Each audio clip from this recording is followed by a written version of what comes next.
Shout out to Ring IQ, Julius, you legend. We're going to do a joint interview, yeah? Yeah, we'll do a joint interview, Julius. Thanks for the support.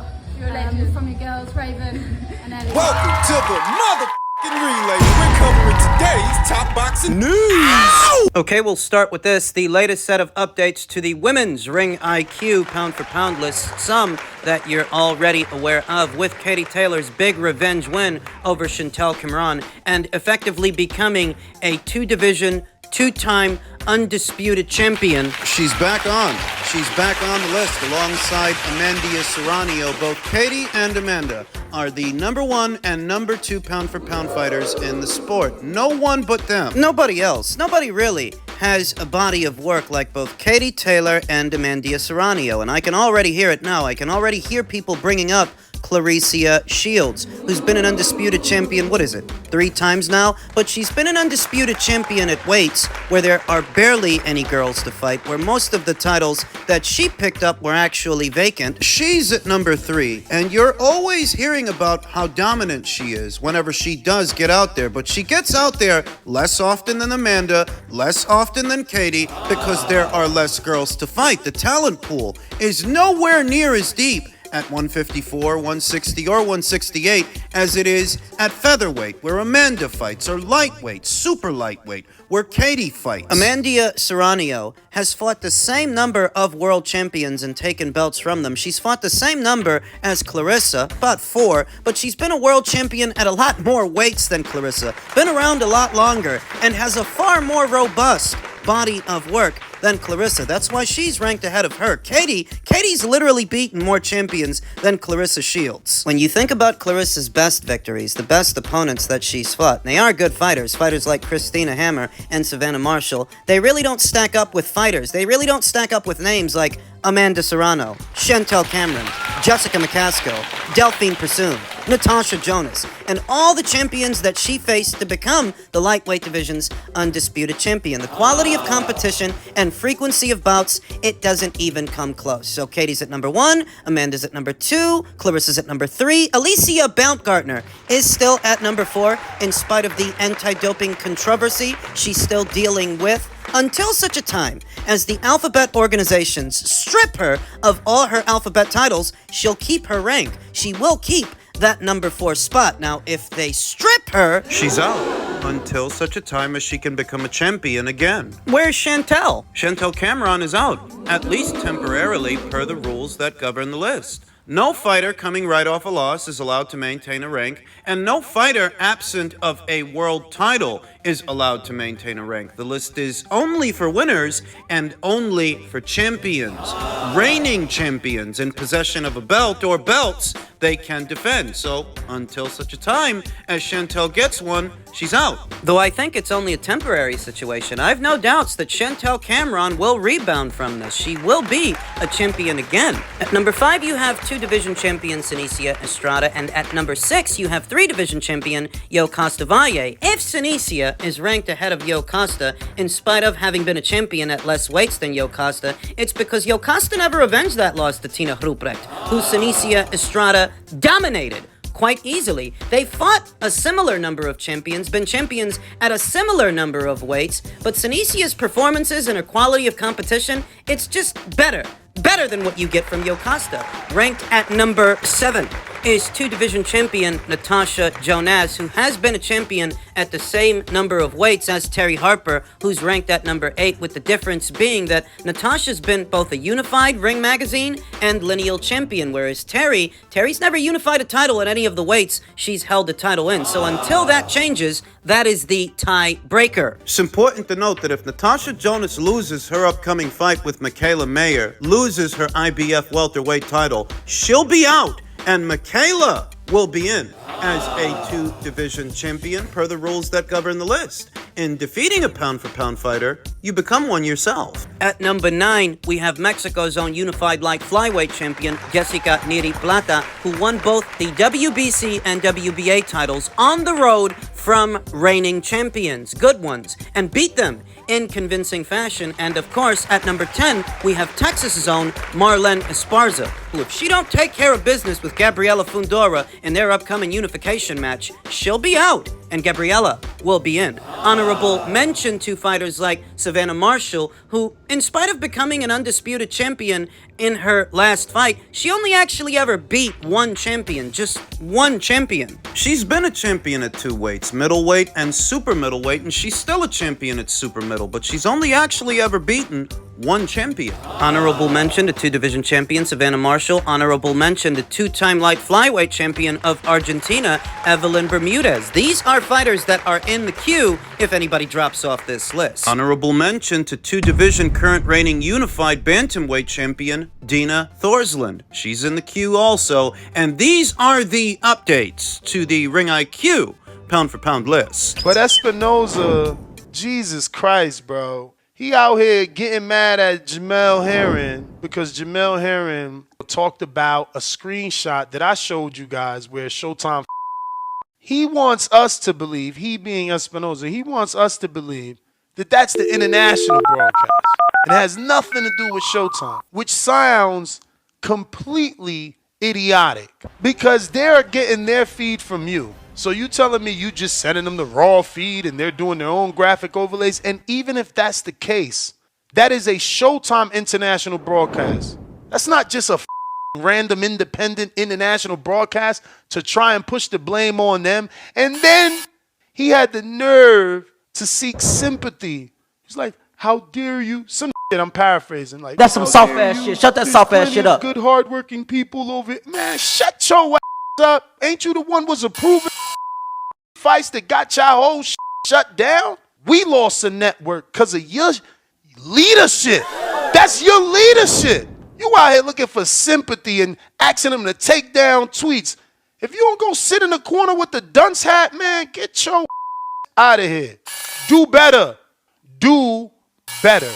That is my advice. And that's what you should be saying when you see quote-unquote international broadcast fucking graphics flying around with Canelo and Jermell on there, but the names of David and Boo Boo. That's horrible, man. Horrible. Trying to shame Jermell for your mistakes. You approved the fights like this fight we got December. What is that? That's why you're out of business. You approved a bunch of dog fights, and they said, we done with this. You got the Charlos doing less than 300,000 on that channel, and you worried about Jamel tweeting about some graphics. Do better. For real. Out here trying to tell Jamel to delete he's not right, and you're making him. You give us 1 year in your whole reign. It's probably been like a total of what? 2-3 years of good. The rest has been hell. Man, get out of here asking for sympathy. You should have thought about, if you wanted sympathy, you should have been working your ass off, giving fights they want so they could talk good about the product. Insane, bro. Looking for sympathy and then trying to shame Jamel. Way weird. Like, bro, dudes don't even know how to humbly bow out. It's just like, bro, you failed. We all see it. Y'all failed. Just shut up. You lost. It's like a fight. You lost. You lost, man. In case it's still unclear, what Nestor's talking about specifically, is during the broadcast of this past weekend's Showtime pay-per-view that wasn't only featured on Showtime, there was a graphic they put up, and it was haphazardly made, poorly made. The names didn't match the fighters that they were displaying, and Jamel Herring highlighted that, and Stefan Espinoza tried to lambast him and accuse him of stealing the pay-per-view, saying, get your info right, this screenshot is from the international telecast, not Showtime telecast. Showtime had nothing to do with this graphic. Some of y'all are telling on yourselves. If you're in the United States watching the international feed, it's obvious you're illegally streaming, which isn't true. I saw the same graphic that Jamel saw because I ordered the fight via Fight TV. I unsubscribed from Showtime back in October, but I knew that Fight TV was also distributing the pay-per-view, and I purchased it through them for the same price point that you would have paid on Showtime. I've got my receipt and I posted it to my ex account. In any event, what Stefan Espinoza was saying isn't true. There were plenty of Americans here in America who saw the same graphic that Jamel saw that weren't illegally streaming the pay-per-view, and I was one of them. It seems to me that it's another instance, another example of the people at Showtime being asleep at the wheel. And isn't that how we got here? To where after 37 years in the sport of boxing, now Showtime is bowing out, calling it quits, and walking away under Stefan Espinoza's leadership because he was Showtime Sports president. And that's what Nestor Gibbs of the Boxing Voice was trying to communicate, trying to get across, that where does Stefan Espinoza, where does he conjure up the nerve to try to lambaste Jamel Herring when it's his leadership that finds Showtime Boxing in the grave in this situation? Nestor is echoing the sentiments I've often expressed here on this channel the last 4 or 5 years. The way that Stefan behaves himself online, it's not becoming of a network executive. You never saw Bill Wenger at Fox behaving how Stefan does, or anybody from ESPN. DAZN's Joe Markowski, he occasionally chimes in, but he doesn't behave himself the way that Stefan does. And what needs to be said,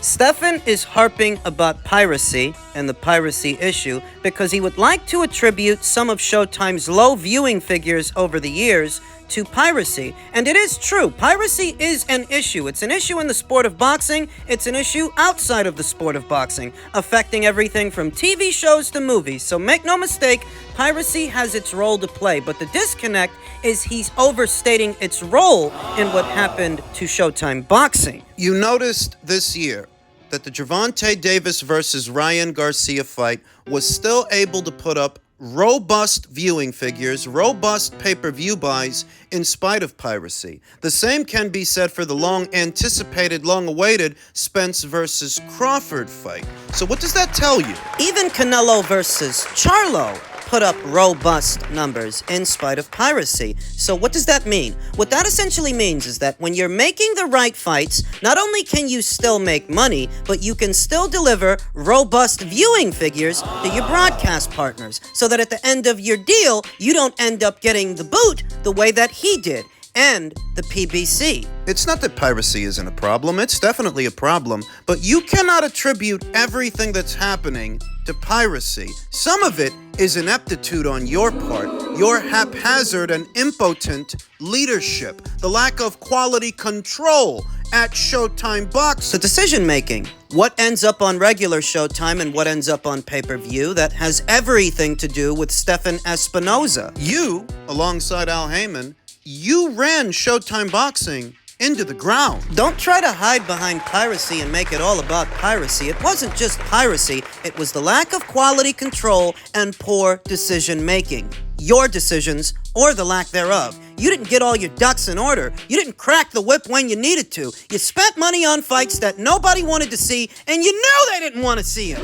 For the better portion of what was a 5-year deal, you guys were putting up piss-poor numbers, blowing the budget on fights nobody cares about. You wait until the last minute, the last year of what was a 5-year deal to finally start doing fights that people care about. By then, you're a day late and a dollar short, letting Al Heyman have the run of the place, letting Al Heyman run wild, burning through cash on fights you know won't deliver, you know won't bring you big numbers. Even though you're the one that was intended to police him, you didn't put him in his place. So the people at Paramount, they put you in yours. They put you out, along with the PBC and Showtime Boxing, for failing to deliver. So please, spare me the bit about piracy. Piracy's not the only reason Showtime is now walking away from the sport. Your impotent brand of leadership and lack of quality control actually has more to do with it than just piracy. Everybody's dealing with piracy. But even with piracy, when you're making the right fights, not only can you still make money,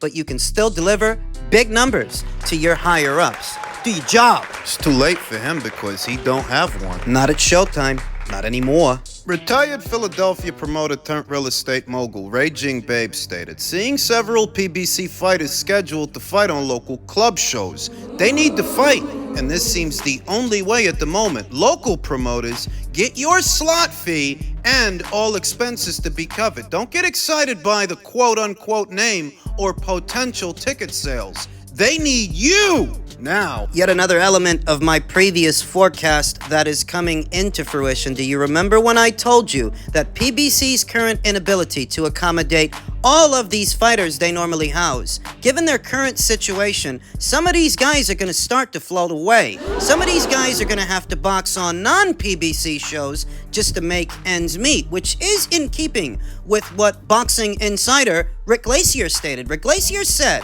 "You'll see what the PBC Amazon deal is really all about. Not by some media release or reporters writing fuzzy things, but by the many Heyman PBC fighters that will refuse to fight for the little money that'll be offered, especially after being spoiled for years with artificially grossly inflated purses. Many of those fighters will not be able to mentally handle the market correction that Heyman PBC fighters will now experience, and many will be sitting doing nothing. The ones that aren't seem to be floating away to small hall shows, like former unified junior middleweight champion Jarrett Hurd. He's boxing on some small non-PBC show. I believe that Jason Rosario, another unified former junior middleweight champion who used to box at the PBC, he either fought on a small show or is about to. We know that bigger names like Deontay Wilder, his next fight's not at the PBC. His next fight is on DAZN. Frankie Sanchez, another PBC heavyweight, lesser known one, he's fighting on DAZN as well. So it's already happening, what I told you would happen. Fighters are already starting to float away. The first indications of this, we're seeing guys like Gerald Washington and Adam Kovnowski boxing on a Matchroom show. These are guys that normally boxed at the PBC. It already started. Former IBF champion Charles Martin's last fight, that was on Top Rank. That was against Jared Anderson, where normally he fights on the PBC. So what I told you about, it's already started, and that begs certain questions about what is supposed to be this Amazon Prime deal. Which we've talked about extensively. There are still questions that need answers. How many shows is the PBC set to do in the coming year? How many of them are pay-per-views and how many of them aren't? As that would directly affect their ability to keep their fighters active, at least what have been their fighters. That if they can't keep these guys active,